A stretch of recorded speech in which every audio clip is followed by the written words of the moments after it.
नमस्कार दोस्तों, नमः शिवाय। जीवन ज्योति चैनल में आप सभी का हार्दिक स्वागत करती हूं। दोस्तों, आज की वीडियो में आप सभी लोग हनुमान जयंती के विषय में जानेंगे। दोस्तों, यह एक ऐसा पर्व है, ऐसी तिथि है कि जिससे हमारी समस्त मनोकामनाएं पूर्ण होने वाली हैं। आप सभी लोग जानते हैं कि हनुमान जी हमारी सभी मनोकामनाएं बहुत ही शीघ्र पूर्ण करते हैं और कोई ऐसा कार्य नहीं है, कोई ऐसी दुर्लभ से दुर्लभ मनोकामना नहीं है कि जो हनुमान जी की शरण में जाने से पूरी न हो जाए। कौन सो काज कठिन जग माही, जो नहीं होत तात तुम पाही। आप सभी लोगों को यह पता ही है कि हनुमान जी सर्व कल्याण करने वाले देवता हैं। दोस्तों, मैं बात कर रही हूँ चैत्र पूर्णिमा के विषय में, जो कि हनुमान जयंती के उपलक्ष्य में मनाई जाती है। इस बार काफी कंफ्यूजन है कि 5 अप्रैल को मनाई जाएगी हनुमान जयंती या 6 अप्रैल को। जो भक्त लोग हनुमान जी की पूजा अर्चना करना चाहते हैं, किस दिन कर सकते हैं, शुभ मुहूर्त क्या है, और यदि व्रत रखना चाहते हैं हनुमान जयंती के पर्व पर तो वो व्रत किस दिन रख सकते हैं। साथ ही चैत्र पूर्णिमा के विषय में बताऊंगी कि जो भक्त लोग चैत्र पूर्णिमा का व्रत रखना चाहते हैं या फिर प्रत्येक माह की पूर्णिमा का व्रत रखते हैं, उन्हें व्रत किस दिन रखना है।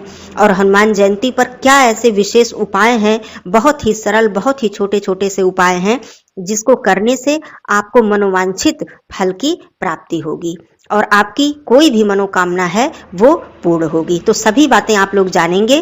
वीडियो में अंत तक आप लोग जरूर बने रहिएगा। चैनल पे आप पहली बार आए हैं तो चैनल को सब्सक्राइब कर लीजिएगा। वीडियो पसंद आता है तो एक लाइक जरूर कर दीजिएगा। कमेंट बॉक्स में जय बजरंगबली जरूर लिखिएगा। दोस्तों, सबसे पहले मैं आप लोगों की दुविधा दूर कर देती हूँ।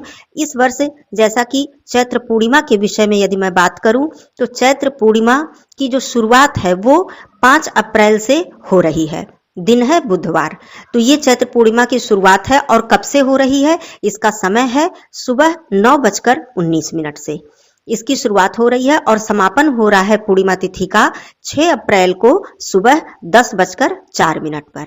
आज बात करेंगे हनुमान जयंती के विषय में। जैसा कि आप सभी लोग समय देख रहे हैं, समझ रहे हैं, उस हिसाब से यदि बात करूं तो हनुमान जयंती 6 अप्रैल दिन गुरुवार को मनाना उचित है, क्योंकि उदया तिथि जो है पूर्णिमा की वो गुरुवार 6 अप्रैल को पड़ रही है।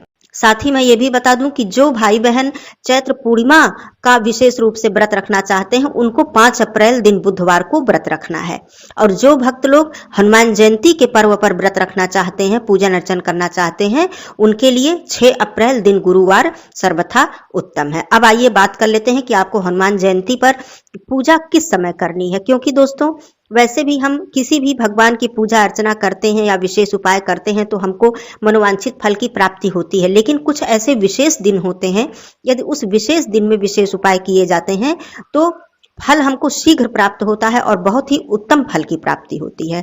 तो हनुमान जयंती पर आप शुभ समय भी जान लें तो ये अति उत्तम होगा। हनुमान जयंती पर अर्थात 6 अप्रैल दिन गुरुवार का जो हनुमान जी की पूजा करने का शुभ समय है वो 7 बजे सुबह जो है वो 7 बजे से लेकर 9:55 तक। कहने का अर्थ है कि सुबह 7 बजे से 9:55 तक आप लोग अपनी पूजा अर्चना जो भी उपाय हैं ये संपन्न कर लें। अब आइए बात करती हूँ सरलता से कि पूजा कैसे करें और विशेष उपाय आप क्या क्या कर सकते हैं, जो कि बहुत ही सरल उपाय हैं। दोस्तों, हनुमान जयंती के दिन आप लोग सुबह सवेरे स्नान वगैरह कर लीजिए, स्वच्छ वस्त्र धारण कर लीजिए। हनुमान जयंती पर विशेष रूप से जो नारंगी रंग के वस्त्र होते हैं वो हनुमान जी को बहुत ही पसंद आते हैं। जो थोड़ा पीला और लाल का जो मिक्सचर होता है कलर, वो हनुमान जी का बहुत ही प्रिय रंग है। इस रंग के वस्त्र को धारण करके यदि आप पूजा अर्चना करते हैं तो आपको विशेष लाभ की प्राप्ति हो। आपने स्नान कर लिया, स्वच्छ वस्त्र धारण कर लिया, आपके घर के मंदिर में हनुमान जी की जो भी प्रतिमा है, मूर्ति है, आप उन्हें साफ सफाई से पोंछ कर स्नान करा दे। सांकेतिक स्नान करा सकते हैं। स्वयं आचमन करके, स्वयं को पवित्र करके आप बैठ जाएं आसन पर। हनुमान जी का प्रिय भोग जो है, आप बूंदी के लड्डू उन्हें अर्पित कर सकते हैं, बूंदी भी अर्पित कर सकते हैं, चना गुड़ भी उनका प्रिय भोग है, यह भी अर्पित कर सकते हैं। तो आप कोई भी उनको जो उनका प्रिय भोग प्रसाद है आप स्वच्छता से बनाकर आप उन्हें अर्पित कर सकते हैं। अब बात आती है हनुमान जी को सबसे पहले लाल पुष्प अर्पित करें। 1 लोटा जल रखकर एक दीपक प्रज्वलित करके आप वहां पर बैठ जाएं। हनुमान जी को चमेली का तेल अत्यंत प्रिय है। यदि आप उन्हें चमेली का तेल अर्पित करते हैं तो ये बहुत ही उत्तम होता है। हनुमान जी को लाल पुष्प सिंदूर अर्पित करने के बाद, धूप दीप करने के बाद, दीप प्रज्वलित करने के बाद आप इस दिन देखिए, वैसे तो मैं साधारण पहले पूजा की बात करूं, आप हनुमान चालीसा का पाठ कर लें, यदि हो सके तो सुंदरकांड का पाठ कर लें। ओम हनुमते नमः का भी आप जप कर सकते हैं। जप करके उनसे प्रार्थना करें, अपनी जो भी मनोकामना है उनसे कहें, भोग प्रसाद अर्पित करें, अंतिम में उनकी आरती करें। ये तो साधारण पूजा हो गई। और दिन भर मीठा फलाहार करके आप व्रत धारण करें। संध्या के समय फिर स्नान आदि करके भगवान जी की पूजा अर्चना करके आरती करके परिवार के सभी सदस्य भोग प्रसाद को ग्रहण करें। ये साधारण पूजा की बात हो गई। अब आइए मैं विशेष उपाय की बात करती हूँ। यदि आप बहुत दिनों से किसी मनोकामना पूर्ति के लिए कोई विशेष उपाय करते हैं तो ये दोस्तों सबसे उत्तम तिथि और सबसे उत्तम दिन है आपकी किसी भी मनोकामना पूर्ति के लिए, यदि आप उपाय करना चाहते हैं। दोस्तों, आप यदि संकल्प लेकर हनुमान चालीसा का पाठ या फिर सुंदरकांड का पाठ करना चाहते हैं 40 दिन 21 दिन, जैसा कि चैनल पे वीडियो है, पूरी विधि सरलता से दी हुई है, संपूर्ण विधि आप लोग वो चेकआउट कर सकते हैं। मैं डिस्क्रिप्शन बॉक्स में उसका डाल दूंगी लिंक, आप लोग देख लीजिएगा। तो इस दिन संकल्प लेने का दोस्तों बहुत ही उत्तम दिन है। आप इसी दिन से संकल्प लेकर आप 40 दिन या 21 दिन तक विधि विधान से सुंदरकांड या फिर हनुमान चालीसा का पाठ कर सकते हैं। ये तो हो गई आपके संकल्प की बात। दूसरी बात, आप इस दिन हनुमान मंदिर में जाकर यदि आपको धन संबंधी कोई समस्या है तो आप पीपल के पत्ते को धोकर और लाल रोली से आप राम नाम लिखें, राम राम राम, इस तरह से राम नाम लिखें और लाल धागे से उसकी एक माला बना लें और ले जाकर हनुमान जी के मंदिर में वो माला, यदि आप पुरुष हैं, भाई हैं, तो आप स्वयं हनुमान जी को अर्पित करें, उनके गले में पहनाएं।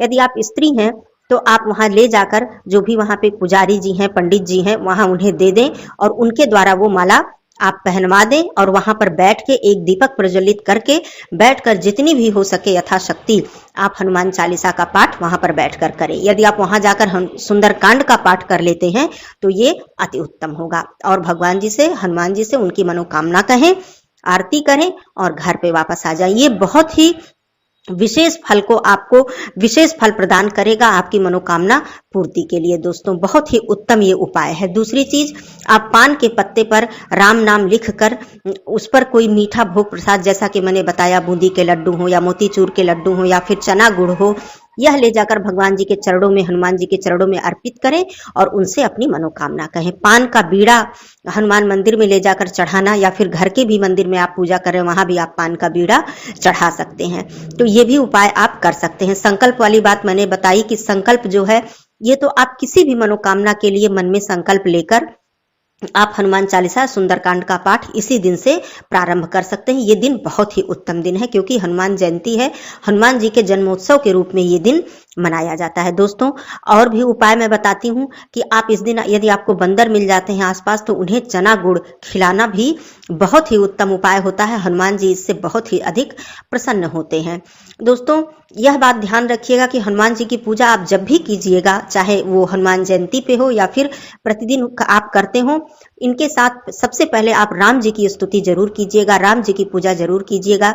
रामचरितमानस की 5 ही चौपाई उनके समक्ष आप बोल दीजिए या राम राम राम बोल दीजिए, हरे राम हरे कृष्ण, जो ये मंत्र होता है इसको बोल दीजिए, तो हनुमान जी अतिशीघ्र प्रसन्न होते हैं। कहा जाता है कि जब तक आप राम जी की स्तुति नहीं करते हैं तब तक हनुमान जी पूजा स्वीकार नहीं करते हैं। तो इस दिन विशेष रूप से आप राम जी की पूजा कीजिए, उनकी भी आरती कीजिए, उसके बाद हनुमान जी की भी पूजा साथ साथ कीजिए, तो हनुमान जी अतिशीघ्र प्रसन्न होते हैं। दोस्तों, इस दिन किसी भी गरीब को जो भी आप यथाशक्ति, आपकी शक्ति हो, सामर्थ्य हो, आप कुछ दान जरूर कीजिए, चाहे वो भोजन हो, चाहे वो वस्त्र हो, चाहे वो कुछ दान दक्षिणा हो, आर्थिक मदद हो। इस दिन यह भी करने से बहुत ही उत्तम फल की प्राप्ति होती है। दूसरी बात मैं बताऊं, हनुमान जी के समक्ष बैठकर एक दीपक प्रज्वलित करके आप गायत्री मंत्र का जप भी कर सकते हैं। इससे समस्त पापों का नाश होता है। जो भी हमसे जाने अनजाने में गलतियां या पाप हुए हैं उसका नाश होता है और हनुमान जी अतिशीघ्र प्रसन्न होते हैं। घी का दीपक प्रज्वलित करना हनुमान जी के समक्ष बहुत ही उत्तम होता है। इस दिन संध्या के समय जब आप पूजन करिए तो अखंड दीप, घी का एक अखंड दीप हनुमान जी के समक्ष जरूर प्रज्वलित कीजिए। यदि आप संध्या के समय स्नानादि करके मंदिर में जाकर एक घी का दिया जलाकर आते हैं हनुमान जी के समक्ष और अपनी मनोकामना कहते हैं तो यह भी बहुत ही उत्तम फल को देने वाला होता है। दूसरी बात मैं बता दूं साथ ही कि यदि आपके बच्चे आपकी बात नहीं मानते हैं, जिद्दी हैं या किसी भी प्रकार की कोई समस्या है, तो आप इस दिन सुबह पूजा करते समय, जैसा कि मैंने शुभ मुहूर्त बताया है, उसी मुहूर्त में आप पूजा कीजिए और हनुमान जी के चरणों में आप सिंदूर अर्पित कर दीजिए। थोड़ी देर बाद उस सिंदूर को अपने बच्चे के मस्तक पर लगा दीजिए। यह भी बहुत ही उत्तम उपाय है। वैसे ये जो उपाय मैंने बताए ये आप प्रतिदिन भी कर सकते हैं। जब भी हनुमान जी की पूजा करें, उनके चरणों में थोड़ा सा सिंदूर अर्पित करें, वो सिंदूर का टीका अपने बच्चे के मस्तक पर आप प्रतिदिन लगा दें। तो हनुमान जयंती के दिन ये कार्य तो विशेष ही फल को देने वाला होता है। दोस्तों, मैं समझती हूँ कि कंफ्यूजन दूर हो गया होगा कि चैत्र पूर्णिमा का व्रत किस दिन रखा जाएगा और हनुमान जयंती के उपलक्ष्य में व्रत किस दिन रखा जाएगा। दोस्तों, तो हनुमान जयंती पर जरूर आप विशेष उपाय करें, कुछ न कुछ आप जरूर कर लें। इतने उपायों में से जितना भी मैंने बताया, इनमें से कोई भी उपाय यदि आप करते हैं हनुमान जी के समक्ष बैठकर, तो आपको विशेष लाभ की प्राप्ति होगी। और यदि संकल्प लेकर आप शुरू करना चाहते हैं अपनी किसी भी दुर्लभ मनोकामना के लिए, तो इस दिन से उत्तम दिन आपको नहीं मिलेगा। आप इस दिन संकल्प लेकर हनुमान चालीसा या सुंदरकांड का पाठ करना प्रारंभ कर दीजिए। सारी नियम विधि, क्योंकि बहुत ही ज्यादा सावधानियां रखनी होती हैं, बहुत सारे नियम का निर्वाह करना होता है, वो सारा वीडियो आपको मिल जाएगा। आप चाहें तो डिस्क्रिप्शन बॉक्स में लिंक देखकर आप चेकआउट कर सकते हैं। दोस्तों, मैं समझती हूँ कि सभी कंफ्यूजन दूर हो गए होंगे। आप सभी लोगों को हनुमान जयंती की हार्दिक शुभकामनाएं, साथ ही चैत्र पूर्णिमा की हार्दिक शुभकामनाएं। फिर मिलती हूँ अगले वीडियो में। तब तक के लिए दोस्तों धन्यवाद। नमः शिवाय।